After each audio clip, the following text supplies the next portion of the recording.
On a décidé avec Christian Fontaine, le scénographe, d'ouvrir toutes les trappes de la scène, donc de se faire un plancher qui est environ 33 pouces plus bas que le niveau de la scène normale.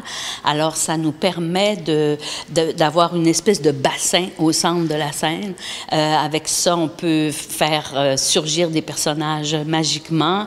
Les personnages peuvent plonger dans l'histoire aussi. Les pêcheurs, quand ils s'en vont attraper le beluga qui est pris dans le piège, ils descendent dans le trou, ils peuvent aller... donc, ça nous donne la sensation aussi de ces personnes-là qui sont obligées de pêcher avec la moitié du corps dans l'eau, là, parce qu'ils pêchaient dans l'eau frette au mois d'avril.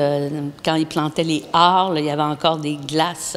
Donc, ça nous donne une sensation, justement, de ces pêcheurs-là qui étaient à moitié dans l'eau pour pêcher.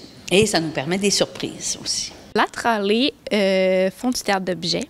Puis sur ce spectacle-là, mon rôle, je suis pas partie d'une liste d'accessoires nécessairement. Je suis partie des idées de Lorraine, mais après ça, c'était aussi de fournir toutes sortes d'objets qui pouvaient avoir une personnalité puis qui seraient intéressantes pour le spectacle. Puis il y a une partie des objets que j'ai trouvés directement à l'île aux coudres d'artisans.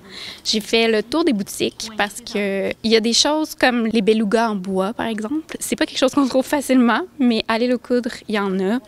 Il y a aussi des miniatures, des phares, du moulin de l'île aux coudres. C'était comme vraiment important puisqu'on fait du documentaire, d'aller vraiment chercher des objets de l'endroit. J'ai beaucoup aimé avoir à reproduire des objets de l'époque quand c'était pas possible de les trouver directement. Donc, on a eu une caméra d'époque à refaire, des masques de mi-carême aussi, qu'il a fallu s'inspirer de ceux du film pour les refaire.